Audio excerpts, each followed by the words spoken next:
Même, c'est un monument du genre. Dommage de passer à côté. Et tous nos problèmes sont résumés. Affaire Tapie, rapport parlementaire, les errements d'une défaisance, signé par Jérôme Cahuzac. Oui, Elle n'est pas belle, la facile. République? C'est facile de dire ça. C'est très facile de la part de Laurent Wauquiez de venir nous expliquer ça, alors qu'il a appartenu à un gouvernement et à une famille politique qui a empêché les juges de faire leur travail dans des affaires qui embêtaient le président de la République et son entourage. Mais franchement, il y a un moment, vous ne voulez pas prendre un peu de hauteur? Je vais aller sur votre terrain. Justement, monsieur bien. Wauquiez, je vais essayer de rejoindre les cimes, puisque vous y êtes. Espérons le 12e des Et que moi, je suis dans la fange des écologistes qui n'ont absolument rien à voir avec tout ce que vous renvoyez entre les uns et les autres. Simplement, je rejoindrai ce que disait tout à l'heure Edwy Plenel pour avoir une réflexion un petit peu plus structurée sur la question de déficit démocratique. Face à quoi sommes-nous, cette affaire Tapie comme l'affaire Cahuzac? C'est le révélateur d'une sorte d'oligarchie à la française. On parle des oligarques russes. Nous avons nos oligarques. Nous avons une oligarchie qui se réunit au niveau international. Ça s'appelle le Forum de Davos, ça s'appelle la Trilatérale.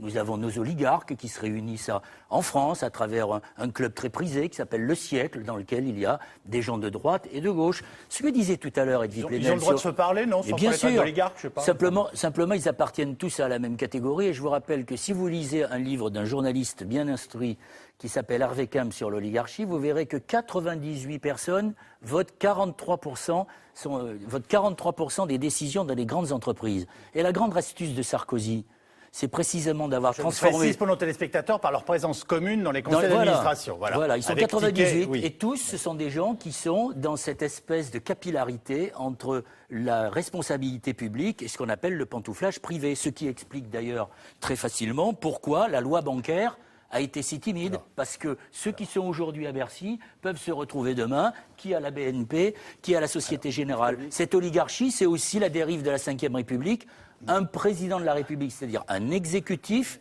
qui domine le législatif et le judiciaire. Et la force de Sarkozy, c'est d'avoir transformé tout ça qui a été initié par le gaullisme au service du CAC 40 dont il était finalement le fondé de pouvoir. Yves Tréhard, réaction rapide, et s'il vous plaît, il faut qu'on fasse